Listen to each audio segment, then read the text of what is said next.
Welcome back to the Soulrocker podcast, and I am your host, Vanessa Delgado. And in this episode, I want to touch on all the myths about therapy and include a little bit of my personal journey on how I got started.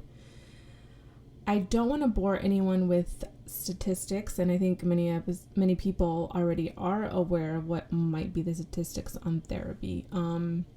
Especially with COVID, which has placed like a higher demand on therapists back since 2020, including like sources like Better Health and sometimes people not feeling comfortable with going into an actual therapy office, and most therapists having to do everything through either through phone or through like Zoom. And the misconception of therapy with society cultures have been improving, especially with the Latinos and the Blacks being the ones who reach out, but also on the average of men versus women is still much lower.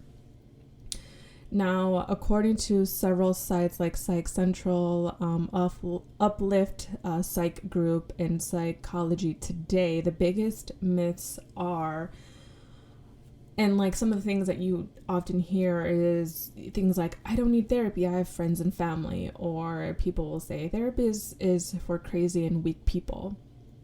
Therapists sit behind desks taking notes, and while you lie on the couch and you basically just talk to yourself. Therapists just want to give you medicine and things like they just can't understand what I'm feeling or going through, because essentially there's also a belief that, you know, especially like if you grew up from a really poor environment or hostile or just violence, things like that, that you probably wouldn't see like or think that most of these or a lot of these therapists are, white, and they come from many of them come from a family that's probably didn't experience those types of things, so we automatically just assume that they wouldn't understand. And to an extent that's true, they wouldn't understand as well as somebody who experienced those things. But the thing that people don't realize is that people that go to therapy or become therapists, a lot of them have experienced a lot. Like, their life has not been perfect. A lot of them, that's why they get into therapy, because they've overcome a lot of things and they're passionate about helping others do the same. Now, just because one maybe didn't experience one thing doesn't mean that they don't have the ability to empathize with other people that have gone through something different.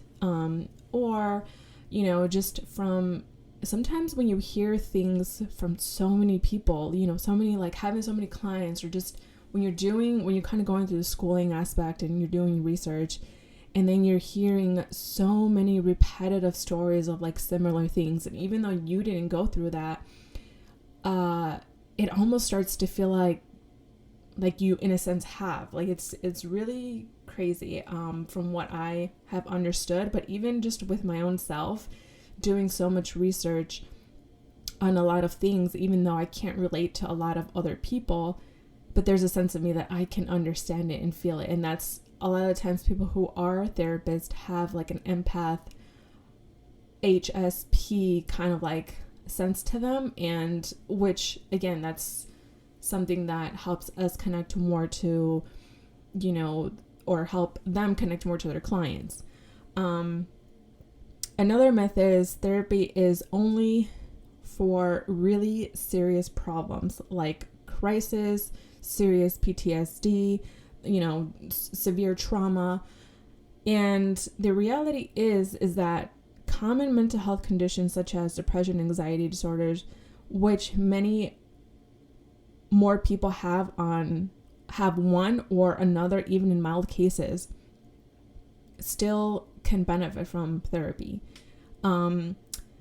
Managing feelings of grief, such as, after you lose someone, or even like a friend, like people don't sometimes associate with fallen off from having this, friendship that you've been friends with somebody for such a long time, and people don't realize like that's a sense of grief that you go through, or a partner or a family member that you decide to disconnect with because they have been very harmful to you and your mental health, also like having or going through a lot of, or a certain kind of like medical illness. And we often don't realize that that's very like draining and just heavy on, on ourselves if we don't have support,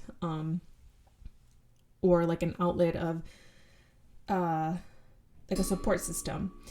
And your friend is just like, oh, bros, like just go to the party or like just drink or whatever. And their suggestions are like really not helpful. Like they're helpful in like a short period of time, but they're not going to be helpful in the long scheme of like a bigger picture of things and your everyday life. Also, many don't have the proper like valid support, like is what I was referencing as in, having friends and you can't really talk to them. Like I know a lot of males that they have friends, they have plenty of friends, but they're not anybody that they can actually feel comfortable for whatever reasons to go to, their friends to reach out for emotional support, which is often what we need in a lot of like hard cases that we may be going through. Also like dealing with a lot of different types of trauma, whether it was something that just happened to you or something that, maybe has happened to you when you were a kid or a teen, and you just haven't really learned to process those things because a lot of the times it just wasn't the time. You weren't even aware like that there was actually trauma that was going on, and like now it's affecting you. And somehow maybe you realize that it is, and you're like, okay, now I have to kind of like process this because I never did. And trauma is, there's so much to trauma rather than just people thinking that it's the big trauma. Like there's actual like small trauma and then the big trauma. So that's a whole nother topic, but that's a sense of just kind of like what it does happen. And then also, dealing with the challenges of navigating everyday life. Like that sometimes can be hard. And sometimes we don't have people that, even if we have people, we don't have the right type of people to feel like we can go and kind of get, some type of support, feedback, whatever, because sometimes people in our circle of life like don't really have the best. Some people don't have the best intentions, but in other cases, some people just don't have the capacity to hold space for other people because maybe you are dealing with a lot of people in your life who also have a lot of situations going on in their life. And it's like, I can't go to them because they can't even support me. They can barely support themselves, So things like that. Also, when one is accomplishing professional or personal goals, that can be very daunting, overwhelming, and that's also something else that a therapist could be very useful for. Improving your communication skills. Like people don't think about how communication skills are something that you actually have to build. Like they're not just something that in many cases, they're not just something that we automatically like know how to do and are so good at. Like you have to practice it. Even people who maybe were raised with better communication skills, like there's still going to be a level of, I think of it as like you're building a muscle. Like you can't just like build a little bit of muscle and then you just stop and then it's just going to continue to grow. Like it's an ongoing thing. In order to keep your muscle, you have to still challenge it to an extent. You have to still maintain it, once you've already built it. And we know that building muscle takes time and effort. And so I like to relate it to that. And then also increasing your self-esteem. A lot of us, unfortunately, don't have a very high self-esteem. And that's really normal. And that's something that we can go to therapy to help us learn and navigate what the tools are to build a better self-esteem, more confidence and stuff like that. Also cultivating stronger, more connected relationships. Again, it's one of those things where we have to work on and learn how to build, and knowing what are the tools and how to do this and how to do that. And it's just not something that we are just automatically given at birth and know how to do perfectly and seamlessly. Like we have to build and work on those things. Managing stress. A lot of us don't know how to manage stress very well. And so there are ways to manage stress in a much more healthy manner, and also developing healthy habits in general, whether that's in, health and wellness or mental health aspect, or, there's so many different ways that you can develop healthy habits. Another myth that not many people go to therapy or caring too much is that they care too much about what others think. So not everyone is comfortable telling other people that they are going to therapy. While the stigma around therapy is becoming less, it's still kind of like, I don't know. And it's something that when I first started, I kind of was in the same way. And I'll get more into that in a bit, but I just want to keep rolling with like some of the myths. Another one is also all therapy is the same. This is a huge one, and I am really, really guilty of this myself. Because normally we just think of therapy as like going into an office and sitting down and we're doing all the talking, they're just taking notes, and then they're just asking us how we feel about that. Like that's kind of the generalized aspect to what we see therapy, and to an extent it is. But there's actually all types of different therapies. And also, I think it matters is kind of like knowing what exactly you want to work on. What are your biggest things that are, sabotaging your life, or that are just not working out for you, that are affecting your mental health, or whatever the case is. Or you're navigating your everyday life, like if you're somebody who's depressed and can't even wake up in the morning and get up, like those are all different things that we have to say, like, okay, what is going on with me? What is it that I want to work on? And then going to a therapist that, has focuses on those things, like that's their specialty. And then from there is they're going to tell you what is it that is better for you. So, there's things like IPT therapy. It's like an intrapersonal psychotherapy, which usually focuses on treating symptoms of depression that arise after like a loss, major life changes, like an interpersonal conflict. And they usually will provide you with practical ways to approach your challenges and resolve your conflicts. They will listen to your needs and what your wants are, and incorporate them into your treatment plan. And usually the treatment plan, it could vary on what they choose to tell you, but it's usually like short term. It's like really heavily focused, and it can change. Now another one is, I won't go through everything, and I'll just try to kind of give you guys a little bit of some info, but like also cognitive behavioral therapy, CBT. It aims to identify thought patterns and beliefs that might be affecting your life negativity. So usually these strategies include like developing and practicing new coping skills, setting short-term and long-term goals, developing new problem-solving skills, journaling and self-monitoring emotions, thoughts, role-playing, and then developing stress management skills. So this is something that I practice for a while. I went to a CBT therapist because I have struggled a lot with my mental aspect and just having like a lot of stress and anxiety when it comes to how my mind kind of works. Another one is I can never say it properly, behavioral therapy, also known as DBT.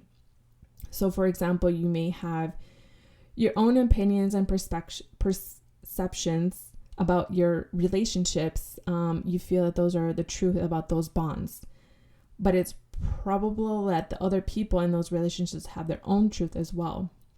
So in DBT, you will work toward exploring the other perspectives and truths in those scenarios that are causing you to have so much distress. And then this will be done in a way that it doesn't dismiss your position, but rather helps you consider and introduce other alternative ways of the way that people behave or think and that are also valid. There's all sorts of other ones that I have not touched, the more common ones, but there's literally so many other ones. It just all depends on what your situation is. Another myth also is that there is therapy is it's just like a pricey venting session. It's like, well, why do I want to pay for someone to just talk to the wall? Although in many ways this is talking therapy, right? Like we do most of the talking. Unlike a loved one, a therapist will give undivided attention. Yes, they're getting paid, but we sometimes have to look at past that, because unlike friends, they are especially trained to listen to your concerns and pick up on unhelpful patterns, whether it's behaviors that they're noticing, it's your thoughts that are, they're just noticing all kinds of patterns that they're like, okay, this is being driven by this based on what they're sharing, and they can help you pinpoint those things and give you, instead of what family members and friends try to do, is like they try to tell you what to do with your life, and they project a lot of what they think that is going to solve your problem. And in reality, it's like a lot of the times, we just want to share and allow ourselves to be able to share certain things without being put down. And we do want to find solutions, but they're in a way that a family member or friend, they're just going to like try to find a solution that they think is going to work for them instead of helping what is going to work for you. And so that's what therapists really are for. They also don't use a biased lens to view your situation. So that is always extremely helpful, because we know, again, like I said, I was just saying that they often tend to project, and because they know so much about you, sometimes they can steer you in the wrong way. Therapists will also support you in making healthy changes and using science-based techniques, or even in some cases spiritual, rather than friends and family members that often just be like, oh, well, why don't you just go work out, or go work out more, or go do this? And like, essentially they're just encouraging you to suppress what you're feeling, and they're not validating what you're feeling or going through. So another myth is, I'll have to stay in therapy forever, and not knowing how it works. And the truth is that everyone is different. I have been in and out of therapy for the last 4 years, for example, and I stopped going for almost 6 months because I didn't feel like I didn't need it, but it was just kind of like a number of like things that kind of came up, and I just did not go. But then I had the urge, and I was like, okay, something's coming, a lot of stuff is coming up, now I need to go back. So there really is no proper way to say like, okay, this is has to look this way. Everyone is gonna look different, and it just makes no sense to try to compare or to think that you're gonna be in therapy forever, because it also depends on how much work you decide to put in, because it's kind of like fitness, where you can hire a coach and they can give you like the best plan, best nutrition plan, best exercise, plan. But if you And, you know, you can do a lot and learn a lot. And like, say you hire them for like a year, like you can, if you take advantage of everything that, you know, they're sharing with you and picking their brains and really doing the work, you're being committed to yourself, essentially. Then you'll get there a lot faster and you won't need these people, you know. And once you learn the tools and the techniques, like you won't need to constantly go and need somebody to tell you what to do and how to do it and remind you and blah blah blah. So the main myths that I have come across, even within my own self, in hearing other people kind of express their own, but also this is from the sites that I have listed that I found through some of the research, which I'll be listing on in the notes, just in case you guys want to maybe take a look for yourself. But as far as my personal therapy share, so I started back in 2018.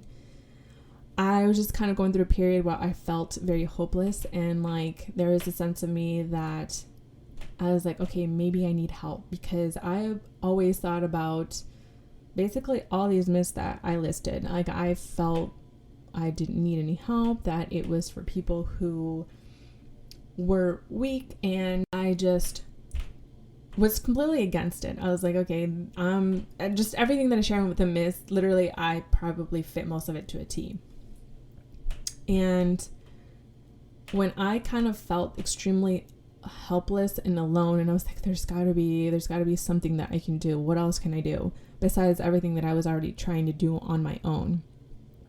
So I started to do some research, mainly on YouTube, and I found that there was different types of therapy. So I was like, oh, okay, like this is interesting. And just kind of doing further research, I ended up seeing that like, okay, maybe I can give it a try. Like it does not hurt to give something a try. And especially with the information that I was, you know, finding, and I was like, okay, let me just try it. So once I kind of analyzed what I wanted to work on and what my like major issues were, I had decided that CBT was probably going to be one of the things that I wanted to look into and try first. So I started searching online. I can't remember the site anymore, but it's like a therapy site where you can find like therapists. So I started to find all the CBT coaches or therapists in my area. From there, now I didn't actually see this research. I just happened to kind of think of it as my own self. Like it was my own personal guideline where I was like, okay, so these are my options for the CBT people, the therapist that I can go to. Now I started to look up, you know, in their descriptions, they would kind of give like a little bit of a history background and like where they went to school and what was like their major focuses. And I also started to notice just the different types of therapists. And so one of the things that I considered was, who would I feel comfortable speaking to? Who would I feel comfortable opening up to? Because we often know that that's difficult to do. So in my case, I wanted a female. And I wanted a female that was just a little bit older than me, but not too much older, because I felt like some of my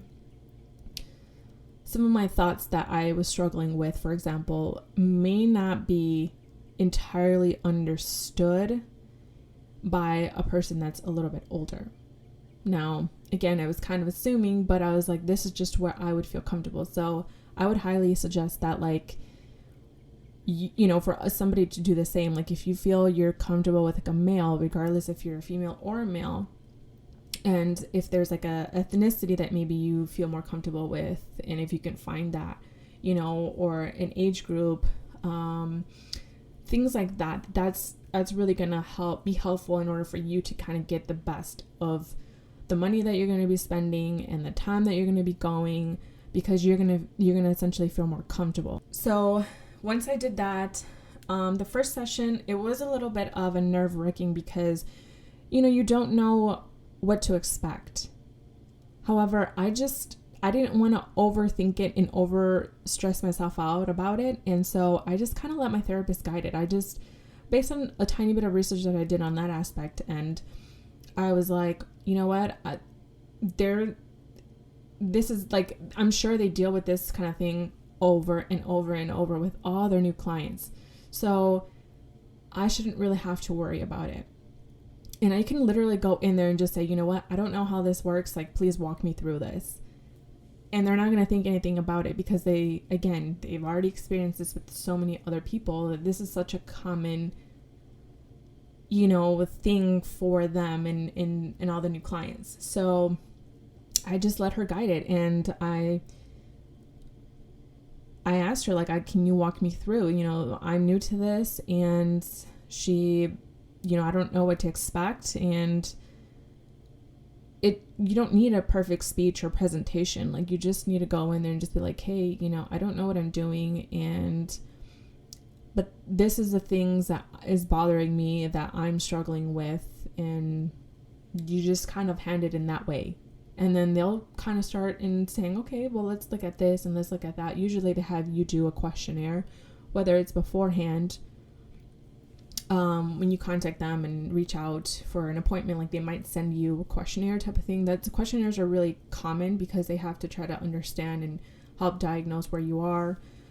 Or you might do it like on your first session together, or you might do it like before you sign in. They might have you do like a little questionnaire before you even go and see the therapist. So it just depends on the practice that you go to and the person. Now, I did go to that same therapist for probably almost 2 years, or about 2 years.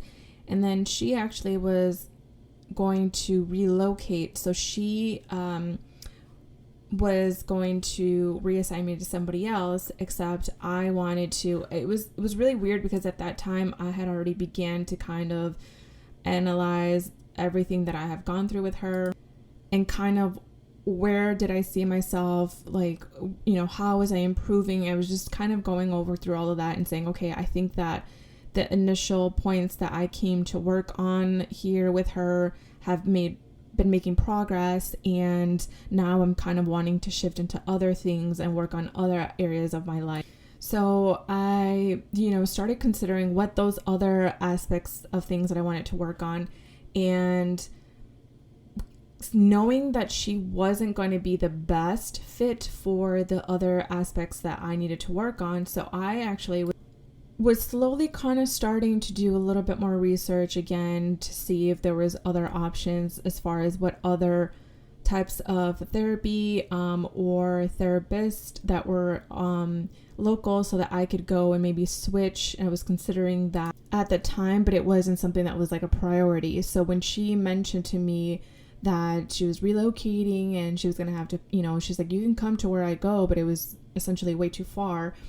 I said, no, it's okay. I actually am looking into seeing about somebody else. So essentially I had found another therapist, that would help me focus on kind of like what I was noticing after working with her and applying everything that I was learning and making progress. I realized that, like, okay, these are the other areas that I want to work on. And I felt like DBT was going to be essentially that next journey. And so I found a really great, again, female therapist who was a little bit older than I am.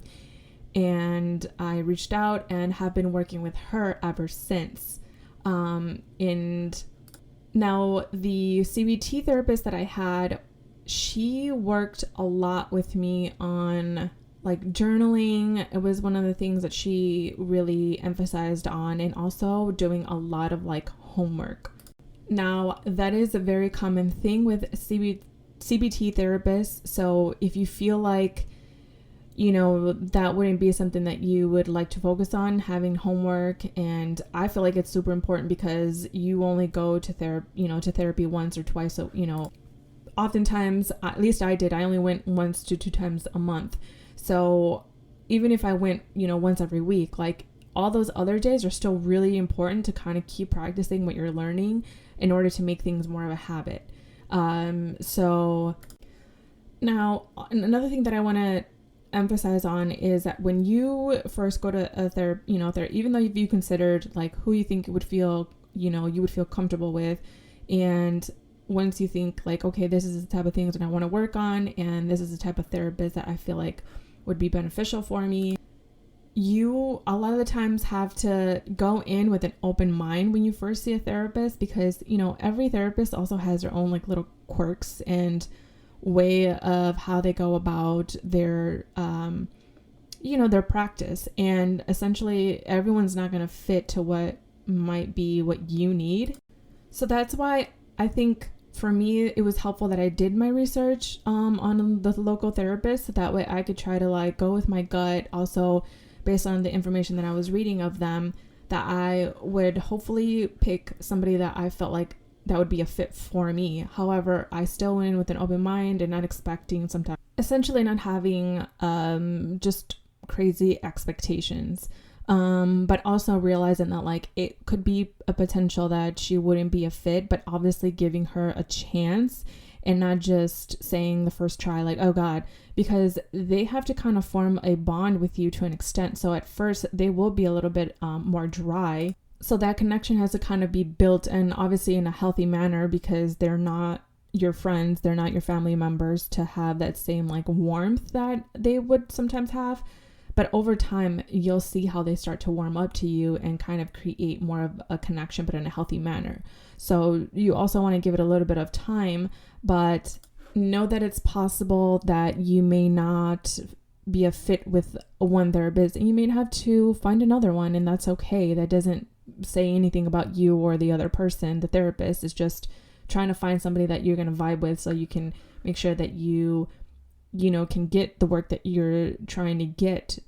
So when I went to my second therapist, the DBT specialist, she was very, very different from, and she still continues to be very different from my first therapist. And, there's a lot of times where I miss the first one because, there is this instance where I remember sharing one of the things that was something that I started to work on towards the end. I essentially brought it up in the very beginning that it was something that I wanted to work on, but I wasn't necessarily ready. And I think that she noticed that, and so she didn't push for it.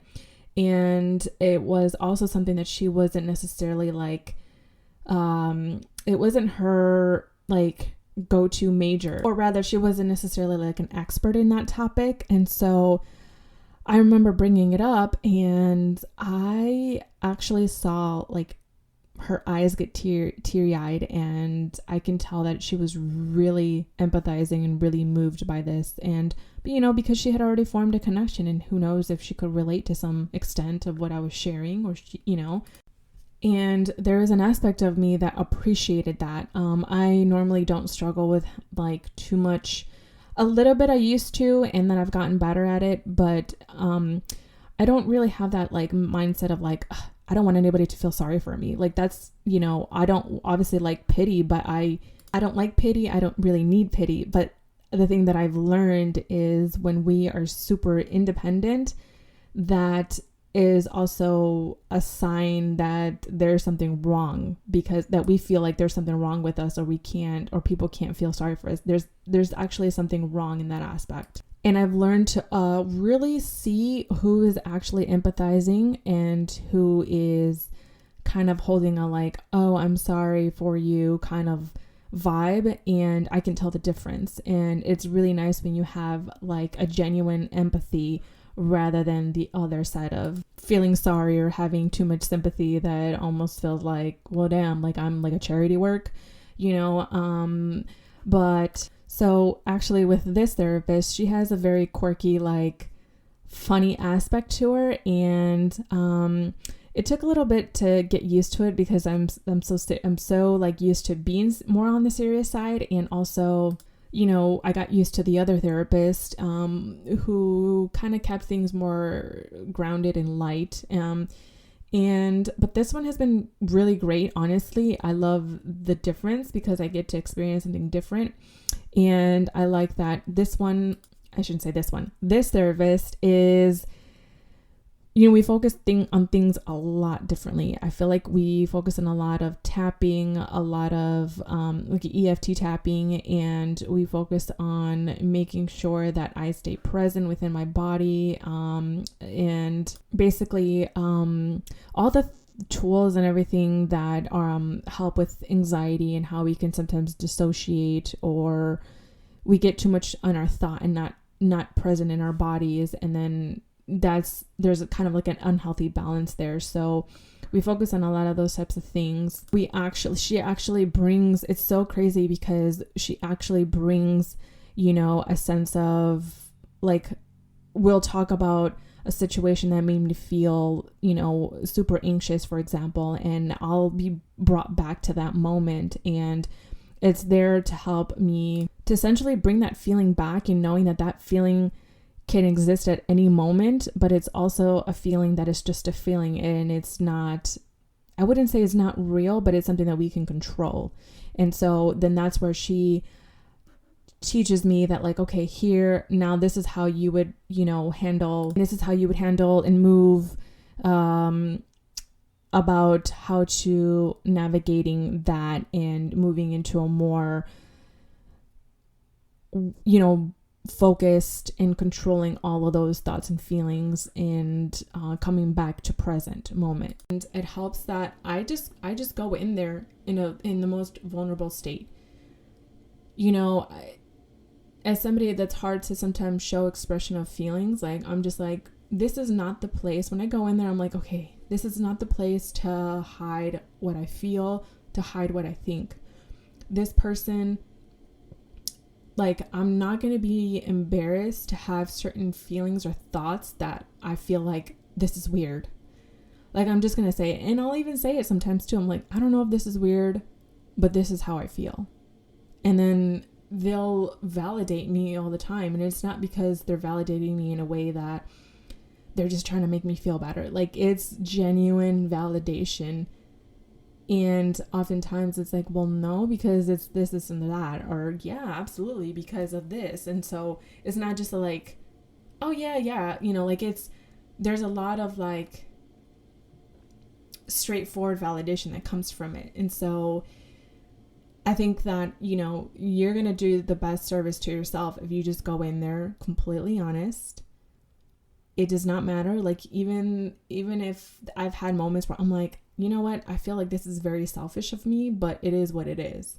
And again, it's all validated. And I think it's been helpful too for me to understand that, like, just because I have certain thoughts or certain feelings doesn't mean that that I'm bad or wrong. It's just, it's an aspect to what I feel because of so and so circumstances.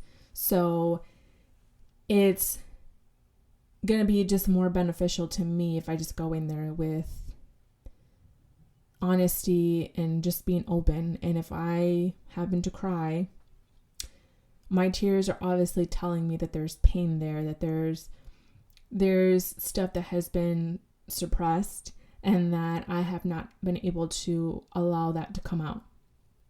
And so that's what really tears are kind of like, how, explaining to me. And oftentimes, sometimes I'll cry and I don't even realize why I'm crying, and then they'll kind of walk me through it, and I'm like, oh shit, I didn't even realize that actually was that deep, because obviously I just cried, and I've really never allowed myself to cry over that or whatever. And yeah, it's been very good that I have been going in completely open and just willing to do the work. And I'm not thinking about how are they viewing me, because there's a sense of me that already knows, just from the research that I've done, that, like, they're gonna see me through the eyes of empathy. They're not gonna think that I'm weird. They're not gonna think, most cases they don't think that anyone is weird or anyone is bad, or they're just not going to think the things that sometimes we think of ourselves, or that we think other people think of us. Maybe other people might think of those things about us, but a therapist they just have a different lens, that those things are not really actually true. recommend for people to, like, I feel like therapy honestly is something that is so helpful to everyone. Like, if we all, like, I just imagine, like, if we all could go to, a therapy and have a therapist, and even if we don't do it every week, but if we checked in with our therapist on the moments that we feel, maybe we just keep a therapist on, like, speed dial, like, to make an appointment when we go through really hard situations. Or, because it's one thing, because that's what I love about therapists. It's not about them telling you what to do and you fearing that, like, oh, I won't have, like, somebody's trying to tell me what to do. Like, they don't tell you what to do. As a matter of fact, there's sometimes where I've gone into therapy feeling so lost and confused and wanting to just be giving an answer because I just feel so overwhelmed about making a decision about something or whatever the case is. And I want to go somewhere where I know that I'm going to be given a good